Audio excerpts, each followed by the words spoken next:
it's the next level. And now for the show that's truly too hot to handle. It's The Melting Pat, and it starts right now.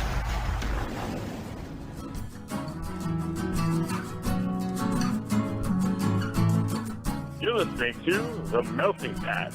Here's your host, Pat Johnson. Well, thank you, Jerome. Hello, my friends. Welcome to the show.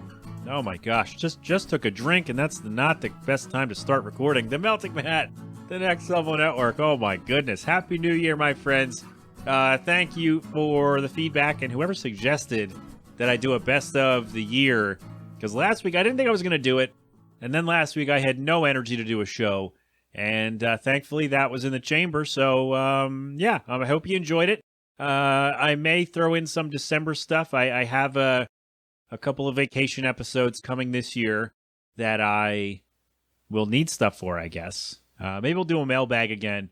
And I think we have a behind the scenes from an interview we did. So I'll share that if I can clean that up. But yeah, thank you. Like I said, we've had to get creative with the show since the kid came and since other things happened. So yeah, there you go. And if you didn't like it, well, the alternative was not doing an episode at all. So I had fun going through all that. I did a lot of fun this year, I guess. And I usually write a thing. I'm trying to work on it. I might just bag it. I don't know. I feel like I've written about everything that I did already, so maybe not. But we'll see. All right, anyway, today on the show, we should be hearing from the captain. He may be returning as the NHL is kind of back in business. We got a Week 18, the first time ever in the NFL. We'll talk about that. Somebody sent me, or maybe I saw it on Twitter and my brain just kind of malfunctioned at the sight of it. One of those weird, think pieces about people missing their commutes or missing their old work life or whatever. So we'll talk about that briefly. We have an Am I the A-hole? And, man, it's a weird one. It's a really weird one, and I'm glad nobody has sided with the in-laws. We'll get to that. And is that all? No song today. I don't have, I didn't look anything up, but I don't have the energy to do a riff, and I feel like if I don't do a riff, it's no fun. So there you go. That's what's going on today. But the first thing I guess we have to talk about, all right, I don't have to talk about it, but I'm going to, is that we all had COVID. And I'll be honest with you, my friends, I do not recommend having COVID-19. I don't, oh my God. It was awful. It was just awful. And I first thought I had a migraine because I've had migraines and they suck. And I was like, oh man, I got a really bad migraine. It took a half day. I was like, I can't do this. It just felt so bad. Yeah, because we went to a Christmas party and we thought that we took all the right precautions. We thought we were going to be all right. We were not. We all got the thing. Yeah, the following Sunday, I had a really bad headache and again, thought it was a migraine. So I'm like, all right, we'll get over this. And then the kiddo started not feeling well. So we went to urgent care and he got tested. He's positive. So we come home. We do our rapid tests. We're both positive. And so we're like, all right. I mean, we had to quarantine anyway because he has it. And now, well, we all have it. And on one level, I was relieved that I knew what it was. But on the other thing, I was like, all right, this sucks. I have COVID. We all have the thing. And I had a pounding headache for 5 days. I was super dizzy for like a week. And my whole body ached for like 4 or 5 days. And my leg ached for another. My legs, both of them, really ached for another several days after that. So, yeah, it sucked. It really sucks. Maybe if you're, okay, let me, I've said enough about COVID on this show that if you're a COVID denier, you're likely not listening because you think I'm a moron. But let me tell you, if you're still there, if you're on the fence, get the goddamn, I don't really like to do absolutes like this because I'm not a doctor.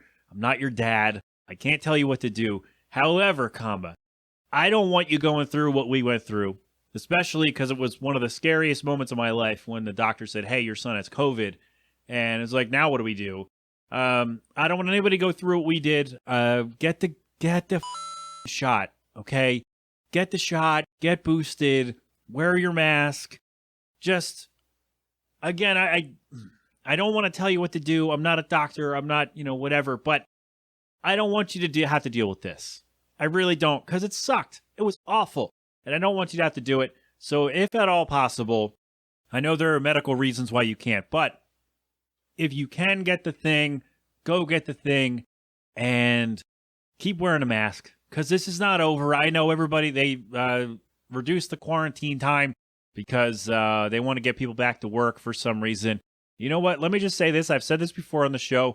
Do not ever let anyone tell you that the U.S. government cannot afford to pay us to stay home because they can. They just choose to do other things with the money. All right, I'll get off my soapbox. I need to throw that out there because for whatever reason, some really good propaganda, I guess, people do believe that the government doesn't have the money because that's what they tell us.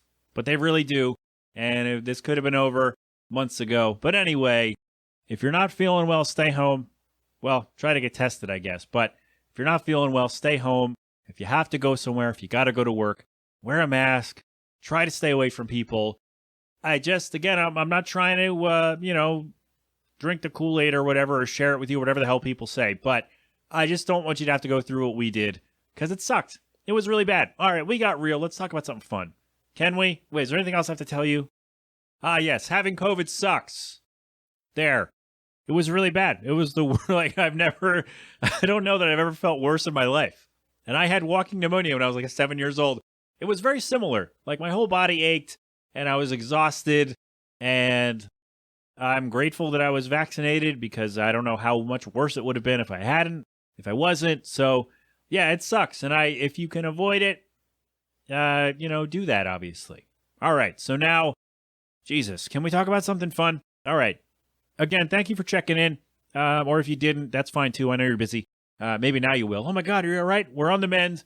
We're okay. Kiddo went to the doctor today. He's actually there now as I'm doing this. So hopefully his follow-up went well, and hopefully he will start sleeping at night again. And yeah, there you go. So that's us. We had the COVID thing. We're all coming out of it, and it sucked, and I don't recommend it. All right, so can we talk about something fun? Well, this isn't really fun. The next thing is kind of fun, but I saw this on Twitter, I think. And, you've seen a lot of these things popping up from like Huffington Post and Wall Street Journal and New York Times or wherever, where they start talking to people about like, oh, what do you miss about pre-COVID life? What do you miss? Well, I miss not being sick. Or whatever, I miss, not having to worry about that. But anyway, and there are all these weird, like, people miss going to the office. And I've said before, I think you're insane if that's the case, because I don't know. For me, working at home is the best thing ever. And I never want to have to go back to my office or any office ever again because I get a lot more done, both work and personal stuff. And I just really don't know. Like, where do you find these people who are volunteering that they miss, having to commute to work? And like, oh, I missed the whole thing of this piece was, and I'll try to find it and link it, but the whole thing of this piece was, I miss being able to wind down after work using my commute. And again, I don't know anyone who has a commute that's so stress-free that you can wind down, but apparently this girl, this woman, I don't know if she's like a 28-year-old or whatever, her commute was a 15-minute walk through downtown Denver. Now, I've never been to Denver. I would like to go. I've heard really good things about Denver. But I would have to say, if my commute was a 15-minute walk, I wouldn't mind doing that every day anyway. Although, if I did live 15 minutes from my office, I would live in a not great place. So, I guess for me, it's a good thing. And it's just really weird. And they interviewed a couple other people where like, oh, I miss working in my office, and I miss, doing my commute. I got stuff done on my commute, and now, I finish working in the basement or in my office or wherever, and then I come upstairs and, I don't have that time to decompress. I was like, well, you can take that time to yourself and tell your wife or whoever, say, hey, you know what? Working at home, I kind of need to separate. I need to decompress. So I'm going to be up, my shift ends at, say, 4. I'm going to be up at 4:15. I just need to, take some breaths and kind of separate and be ready to do whatever it is that I have to do. Like, you can do that. You're allowed to say, hey, I'm not commuting anymore, so I'm not getting that time to decompress. Although with my commute, I was just adding new stressors on the way home. So I don't know. I don't know. People are like, oh, I miss going to the office because then I don't get snow days anymore. I'm like, you're insane. You don't have to leave your house. Like, what are you talking about? And this girl like missed out on her commute or misses her commute. Maybe she's back at her office now. I don't know. But, oh, my commute through Denver. You know what? Hold on one second.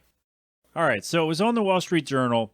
This girl was 31 years old, and it was a 20-minute walk through downtown Denver from home to work.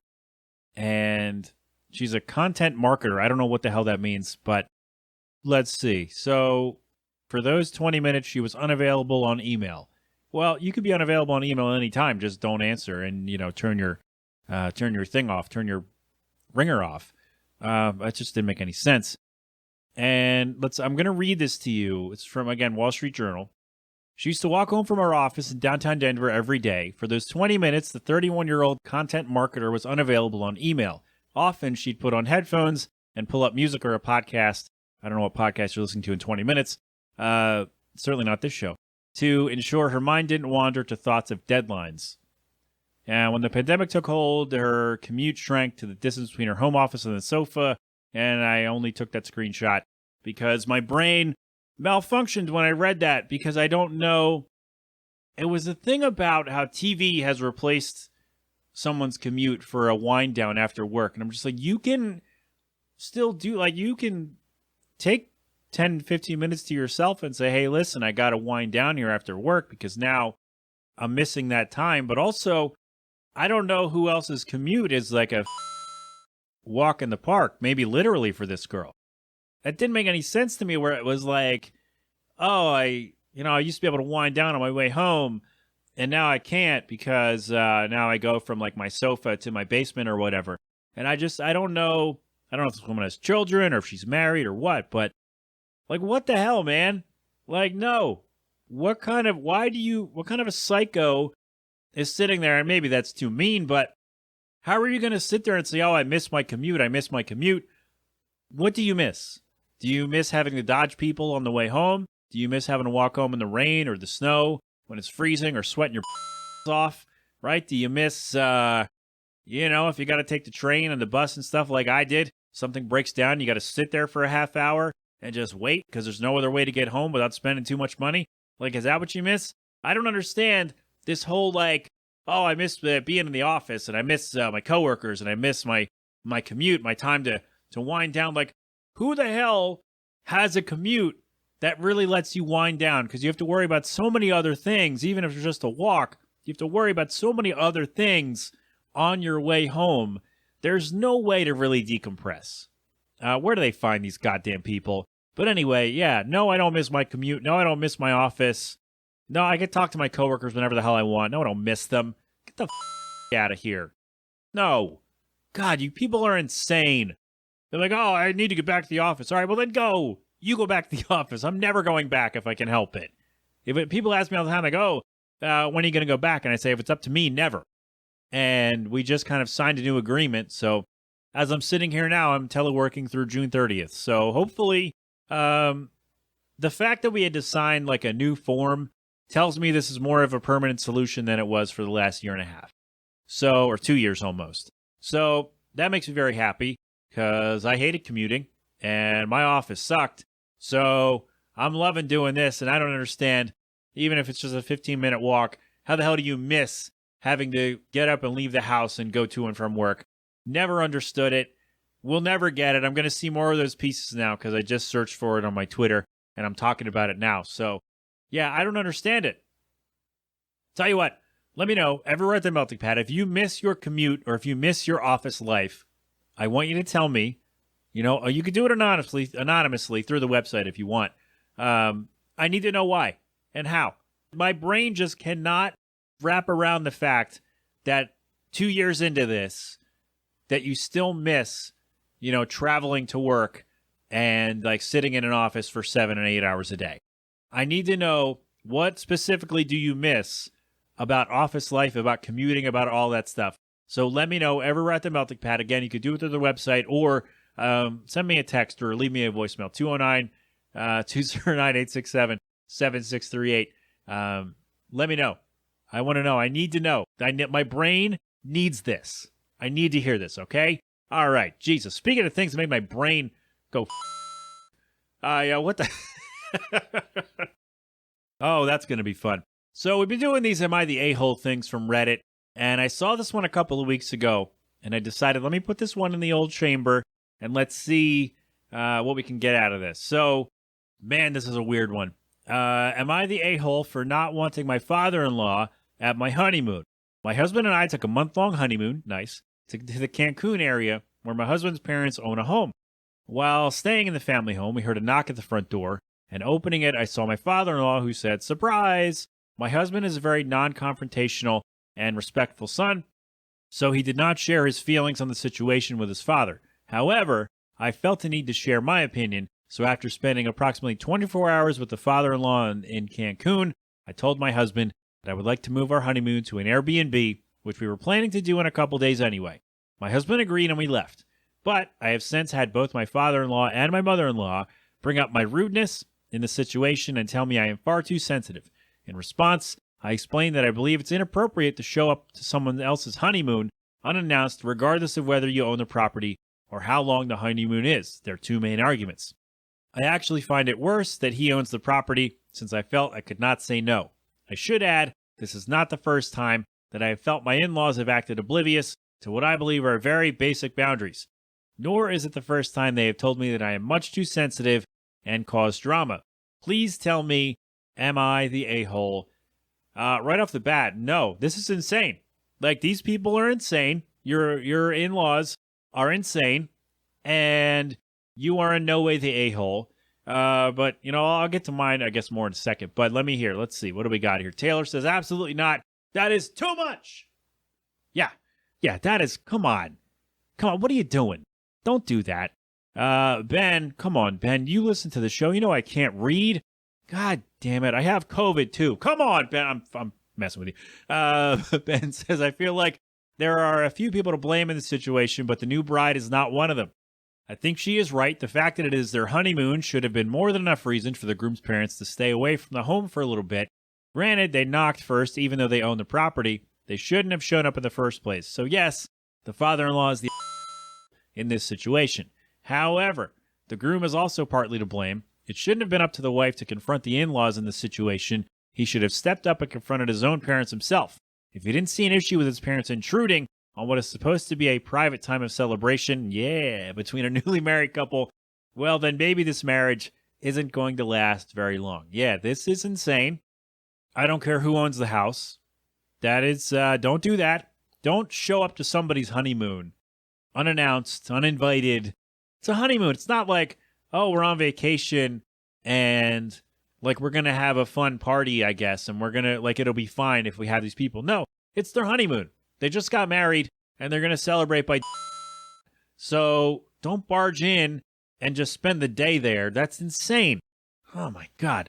And Lee says, run and don't take another thing from those in-laws. Yes, Lee gets it. First of all, I don't have to read that many words, Ben. And he's going to cancel the show. This is insane. And here's my question then. Because the wife said this isn't the first time that the parents have overstepped boundaries. So if they own this house, like, what else are they kind of holding over? And their son seems like a pushover. So what else are they using to be like, oh, well, we own the house. And, oh, well, whatever. Like, we have this too. Like, we're going to just intrude on all your stuff. Like, what are you? There's more here, I'm sure, of these in-laws just being, I don't know, just not respecting boundaries, I guess. And it just seems insane that they thought this was okay. Like, if I'm on my honeymoon and I'm sitting there doing honeymoon things, right? Maybe nothing at all. And all of a sudden, my dad walks in. Like, what? Well, first of all, it'd be very strange if my mom and dad appeared at a honeymoon suite because they would not own it and wouldn't be together. But anyway, in this scenario, let's say they are, and I'm sitting there doing honeymoon stuff with my new wife, and my dad shows up. And then my mom shows up. And it's like, what the hell is going on here? Don't do that's my Pops from the Goldbergs homage, by the way. No, don't do this. This is insane. This is completely insane. In what universe is this okay? Like, what kind of relationship do you have with your son that you think this is okay? That's my question. Clearly, they don't have a great relationship with this daughter-in-law because this is not the first time that they've said, hey, you're rude and you cause drama. Man, you showed up to somebody's honeymoon. I get that you own the house, but like, it's not a vacation where they invite other people to join. It's a honeymoon. That's husband and wife time. Come on. God, no, not the a-hole, not even close. That is nuts. Don't do this. Anybody who, like, if you are fortunate enough to own a home that you can rent out or let your son stay in, or son and daughter-in-law stay in for their honeymoon, great. So here you go. That's our wedding present. Stay at our house for a month or a week or whatever, and we'll be out of your hair, and then we'll see you when you get back. That's all you do. You don't show up to somebody's honeymoon. God, you people are psychos. What is wrong with you? Not the a-hole. God. I would be so mad. I'd be out, I think. I think I'd be out of that marriage, because she said it's not the first time something like that happened. Like, you showed up on my honeymoon. What else are you going to show up to without being invited and say, oh, well, now you're being rude because I just showed up unannounced and uninvited? Like, no, I'd have to be out. I'm with Ben. This marriage is over. Done. I'm with Lee. Yeah, it's over. Done. I'm out of here. I'm going to find someone else. God, what a psycho. No, you're not the a-hole, lady. And I hope that you, all right, I'll stop short of saying I hope you got divorced, but I hope that you really had a conversation with your husband and said, hey, listen, if that's going to keep happening, I can't do this anymore. And hopefully he said, hey, all right, you're right. I need to stand up for myself and for us. And hopefully he grew a spine or, decided to be a little, look, I'm not a big fan of confrontations either, but, you got to put your foot down in some cases, and this is one of them. So, yeah, oh my God. That's insane. Christ. Don't do that. Do not. Ever. Don't show up to your son's honeymoon, you psycho. Oh, God. So anyway, not the a-hole. So there you go with that. Thank you to Ben, Lee, and Taylor, even though, Ben, you made me read way too many words. You know better. I'm joking. But you do. You should. You listen to the show. Yeah, God. Not the a-hole. No way. Absolutely not. So there you go. Alrighty. Again, no song this week. I got no energy, man. Like I said, I'm on the mend. I am not 100%. Plus, it's a little bit less work for me. I don't know. It's fine. So if you do not like sports, this is your cue to leave. Thank you for joining me. I will try to do better next week. I'll try to get some stamina back and try to find some more stuff to talk about. So if you have anything that you'd like me to discuss, let me know. Again, everywhere at the Melting Pat. And, yeah, I'll take some suggestions, man and woe man, because, not a lot going on. So there you go. I'll talk to you next week. I don't know what's going on, but I'm sure we'll find something fun or depressing. I have no idea. So for the rest of us, let's do some sports. Let's do it. For the first time, we have a Week 18 game in the NFL. And today, the Los Angeles Chargers are taking on the Las Vegas Raiders in Las Vegas. And because the NFL is so weird, both of these teams are still in the playoffs, or I guess still in the hunt for the postseason. And I guess officially this is loser leaves town. So, yeah, whoever loses, very likely. So this is the Sunday night game. So all the other games will be done. So we'll know what needs to happen for these two teams to get in. The only real qualifier here is that if the Jacksonville Jaguars beat the Colts earlier in the day, which is not likely, but if they do, then a tie would get both of these teams into the playoffs.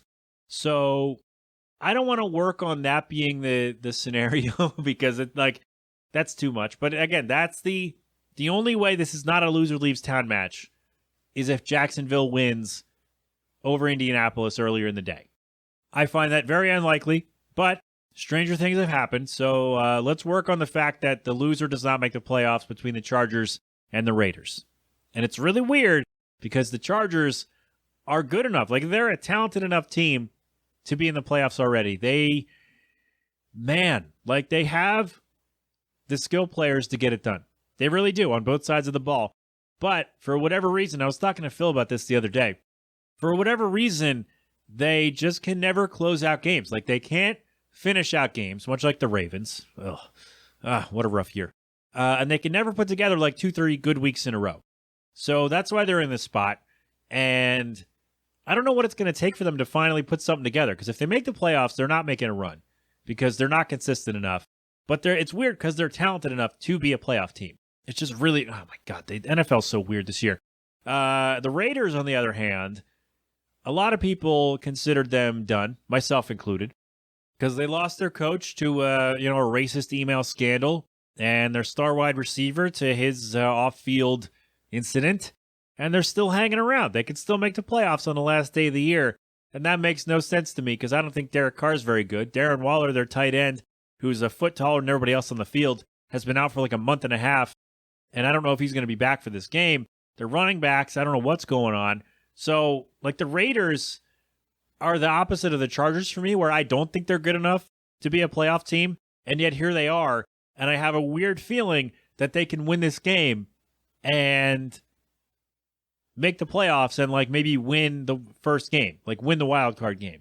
Like, I feel like that's just how weird the NFL is, and the Raiders, for some reason, could be a decent team in the playoffs, even though, at least in my opinion, looking at them, they shouldn't even be in this spot. So, I know that my pick is going to be really weird given what I just said, but give me the Raiders to win at home for John Madden. R.I.P. to my mom's favorite announcer. He was, pick the Raiders. But John Madden, Jesus, we're just going to make this all a football segment. John Madden is the reason that millions of people, myself included, have a big interest in football at all. Because the video game and just the way he called the game. First of all, when John Madden and Pat Summerall were doing a game, you knew that was the best game of the week. And you knew that even if you didn't know anything about football, you were going to learn. Because John Madden didn't use all the fancy jargon. He just went out there and he told it to you like you'd never seen football in your life. And he was going to break it down for you very simply. And he had the telestrator, the turducken. Just, man, what a character. Several people have said he was an everyman. He looked like us. He didn't look comfortable in a suit. And he just, he broke down the game in a really simple way. And his video game still sells millions of copies every year. Did you know, by the way, that he almost rejected the idea of Madden? Because the developers went to Joe Montana, I think. And he was like, nope, not going to do it or whatever. So they went to John Madden and said, hey, we want to do a football video game. And he said, all right, sounds great. But then he looked at what they had and saw it was 7-on-7. And he's like, nope, if it's not 11-on-11, real football, realistic, and it didn't have like real playbooks and it didn't have some other things. And he's like, nope, if I'm attaching my name to this, it's going to be real football. It's going to be legit. So y'all start over or I'm out. And I would think that they are okay with having to start over, considering that the first one was, 1988, 89, and it's still going. It's much different. Some say worse. We're not going to get into that. But just the fact that he had that much pull when they said, you know what, John Madden, he was a popular player, coach, Braves broadcaster, so we want his name on this, and we're going to do whatever it takes. And they did. And, I still play Madden today. So, yeah, I would think that the video game, combined with the fact that he was the broadcaster who was going to explain things to you in a very simple way, and he's going to circle all the things on TV, boom! He's going to be that guy. He is synonymous with football, and his name carries so much more weight than just the game. And I didn't watch the documentary yet. I have it in my quay here on one of these things, so I am going to check it out. But how cool is that he got to see his documentary come out and hear all the praise from all the people who enjoyed his work over the years? How cool is that? And then, and then that was it. So, R.I.P. John Madden. The guy, millions of people maybe even started playing football because of John Madden, and maybe, in a sense, owe their careers to a guy like John Madden, because maybe they wouldn't have even started if they didn't see him on the cover of the game or see him in the booth doing what he loved to do. So, there you go. Big loss for the football community to bring that back around. That's why the Raiders are going to win. For their coach, damn it. Man, John Madden was the best. I found a clip of him explaining the turducken to Al Michaels on Monday Night Football once, and I'm going to try to find it, put it in the show notes, because it was so funny. I could sit here all day and do some John Maddenisms. I won't. Oh, man, speaking of, has anybody checked on Frank Caliendo lately? Ah, damn. Speaking of guy who owes his career to Madden, right? Jeez. His impression's really good. I hope he's doing okay. So yeah, there's your football for today. I know, we got to leave it on a little bit of a bummer, but, sometimes sad things happen and we got to talk about them. So I've not, again, by the time the show comes out, I'll probably have watched the documentary All Madden.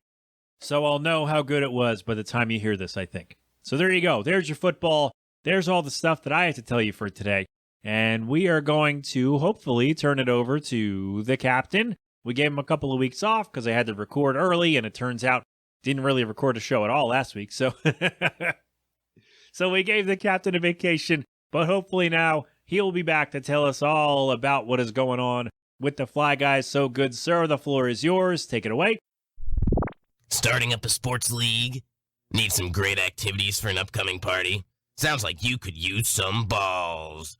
Big Bob's Big Ball Emporium has got just what you need. We've got all the balls you'll ever want. Any size, brand, model, or material. Need some extra special balls? We happen to have an on-site ball-making facility. We'll get your custom balls to you within the hour. With one convenient location in Anchorage, Alaska. Big Bob's is your only one-stop ball shopping option for balls. Bob's waiting for you to see his balls, so call him at 1-800-GET-BALL. That's 1-800-GET-BALL. Thank you, my friend. The Melting Pat, the Next Level Network. That's just in case he was not able to be there. He's got things to do, and I understand that. So there you go. That is what is all. That's all. That's it. We're all done. Oh, my God. Get out of here, Pat. You're losing it. You're right. Thank you for listening. We're getting out of here. G-Love and Special Sauce with cold beverage. They're going to play us out as they always do. Philadelphonic.com for more from them. This has been an 8 production. R.I.P. Betty White. Donate to an animal shelter. Or just, be nice to a dog, I guess. Betty White was goddamn hilarious, and we love her so much. I know it's weird to throw that in at the end, but I'm not a TV podcast. I'm more of a sports thing for the most part. But anyway, she was so goddamn funny, and I loved her so much. Damn it. Sorry to leave you on another bummer, but again, sad things happen.